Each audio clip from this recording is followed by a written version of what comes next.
What on earth is this food? Huh? My mother-in-law, Pam, exclaimed, tossing my container straight into the trash. What are you doing? How could you bring these leftovers? Biting back my words, I tidied up the spilled food, shooting her a sharp look. I'm out of here. And don't come back. I'm Maggie, a 30-year-old office worker. So here's the news. I just tied the knot with Richard. We first crossed paths on a group blind date. Honestly, I almost bailed, but a friend convinced me to balance the group. Who knew? Fate was calling. Richard totally caught my eye. Super charming and easy on the eyes. Chatting with him was super engaging and I found myself being attracted to him. We swapped our numbers and the texting began. Dinners, movies, the usual couple stuff followed. Every hangout was pure gold. We were totally into each other. After going out for a bit, he spilled his feelings and boom, we were officially a thing. Everything was on the up and up with us. His date game was strong, had me on cloud 9. I was head over heels, especially seeing how he treasured me. About a year in, he hit me with the big question. Maggie, I can't picture life without you. Forever together. Sound good? Will you marry me? Absolutely. And just like that, wedding bells were in the air. Then came intro time. We met the folks. Richard, being genuine, really clicked with my parents. They were all, treat our girl right. Promise, she's in good hands. Phew, parents approved. Now the tables turned. Time to meet his family. Walking up to their place, I was mad nervous. His place was straight out of a history book. Is your family kinda a big deal? Legend has it Grandpa owned this posh jewelry spot.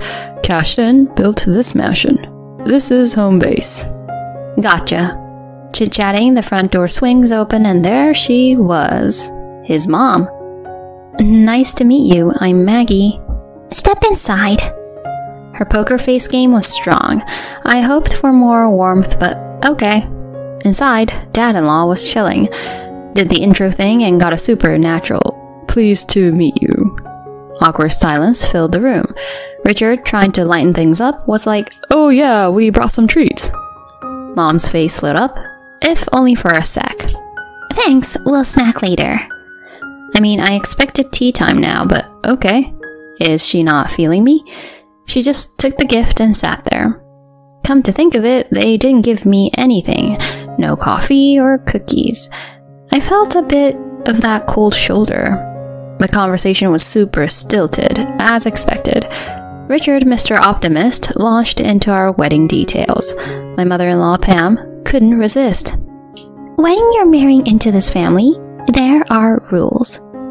Go on. Big house, right? Family get-togethers are a monthly thing here. All right. We expect you at every shindig. Plus, pre-party setup? That's on you. You're kidding. She went all ultimatum on me. What? I glanced at Richard. He tried to soften it. It's kinda how we roll. Hope you get it. I really want this to work, but monthly family bashes sound daunting. Is this even a good idea? Doubts were creeping in. This might be over your head. It's a high society thing. Her smirk? Ugh. Felt like she was looking down on my family. Not cool at all. It's all good.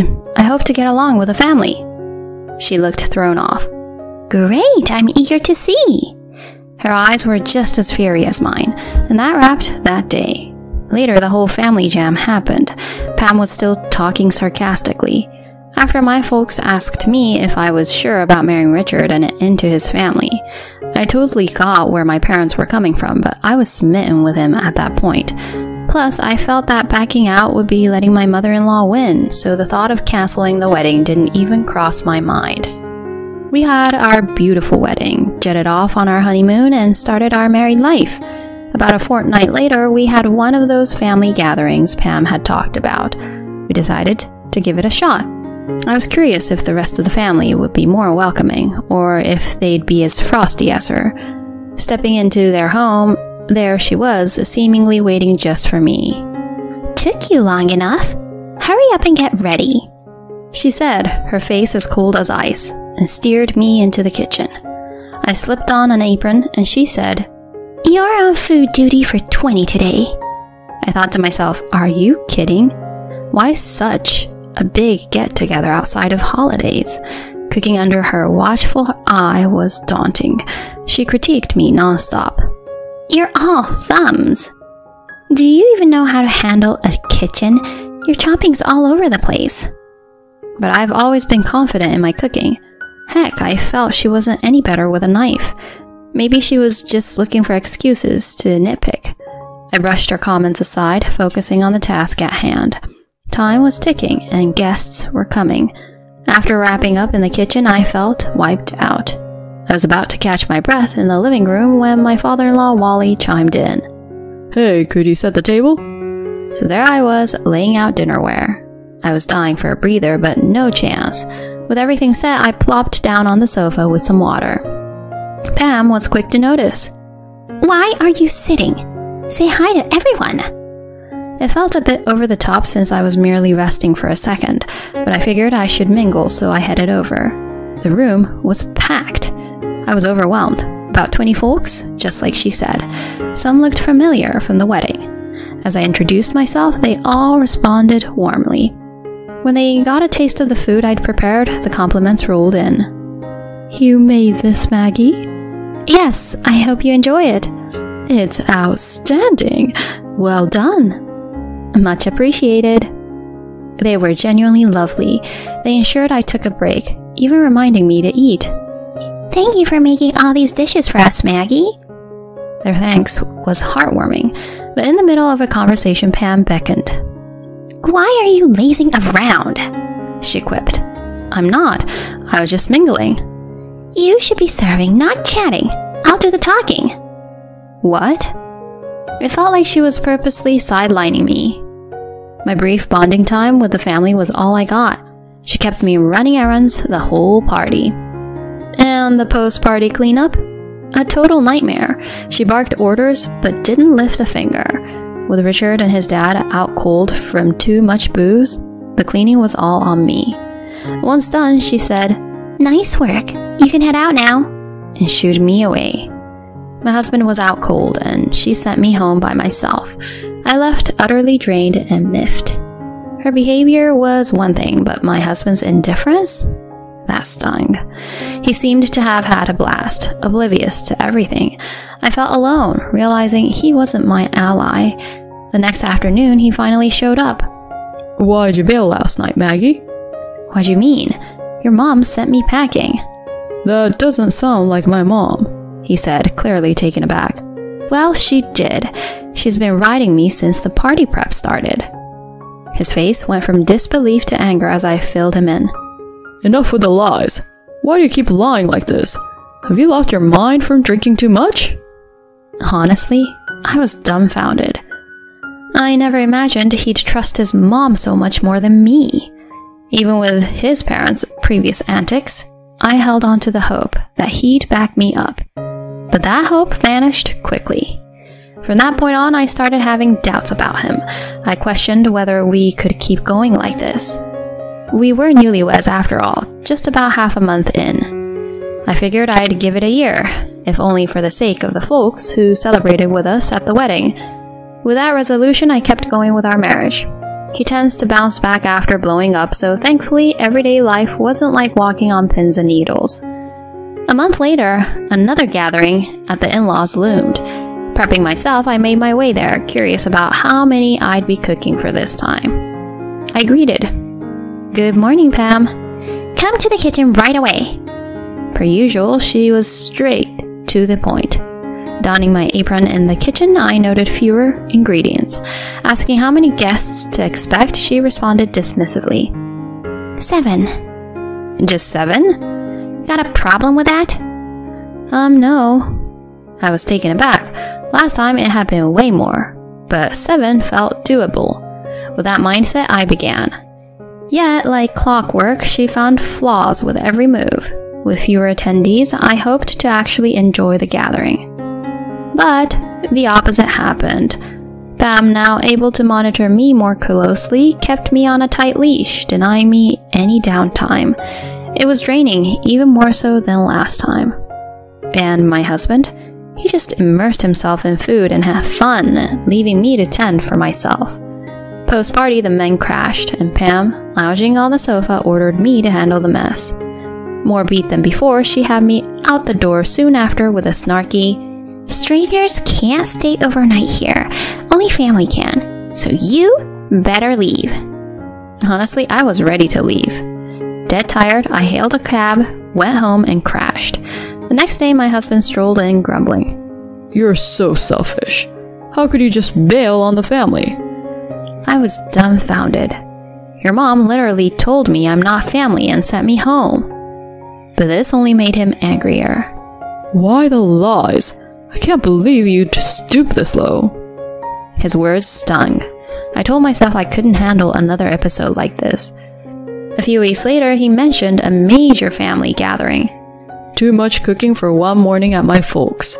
Maggie, they want some dishes prepped in advance." I begrudgingly agreed, thinking it'd just cause more issues if I declined.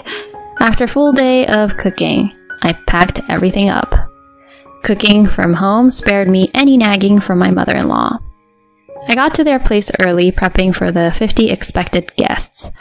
Once all arrived, Pam announced, "Thank you for coming. The meal will be out shortly. Enjoy some drinks in the meantime." She seemed to revel in playing hostess. She signaled me for the food. As I started unpacking the dishes to transfer them, she exclaimed, "What on earth is this?" "What do you mean?" "There's quiche, fried chicken, the dishes you asked for." "Who'd eat such mundane food?" In a shocking move, she tossed my dishes in the trash right in front of everyone. "What are you doing? How could you bring these leftovers?"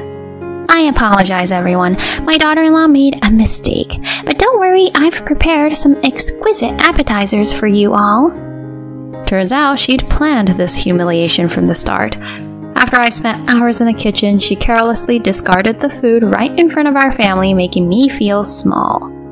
It was clear she was trying to push me around, aiming to have me in her grasp. How she managed that with such ease is baffling. Without uttering a word, I tidied up and shot her an icy look. "I'm out of here. And don't come back." And just so you know, I want a divorce." My outburst left my in-laws and husband speechless. Their only reaction was a stunned, "What?" "Wait a minute, Maggie. How'd you jump to divorce? This wasn't on me. We just celebrated our 3-month anniversary. Imagine the gossip." He complained.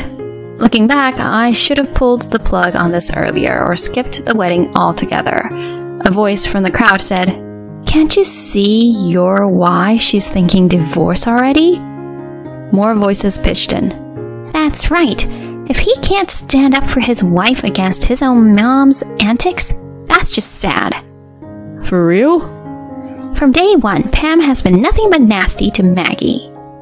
"And the silent duo, husband and so, are equally bad."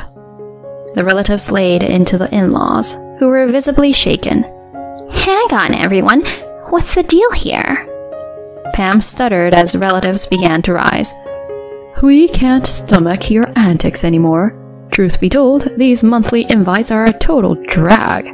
We came out of respect for family, but seeing your constant digs at your daughter-in-law? We're done." Another voiced their agreement. "Count our family out too."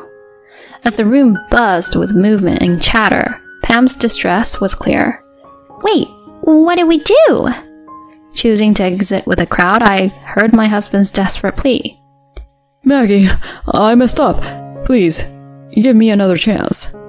But a relative's response was swift. "Grow up. Where were you when she needed you?" Later, I got an attorney to set the divorce wheels in motion. He dragged his feet a bit, but the mention of court had him signing on the dotted line. Since that day, it seems, the in-laws' invite list has dwindled to none. Word is, Pam's now a shadow of her former self. And my ex? He's become the joke at his office and around town, known as the guy who lost his wife in a flash. Rumor has it, work's not going so well for him. Can't say I'm surprised. Meanwhile, I've settled back with my parents and jumped back into my career. Thank heavens I hung onto that job post-wedding. For now, it's all about work and saving up. I've pressed pause on the whole love scene, but when I'm game to dive back in, I'll be vetting the in-laws for sure.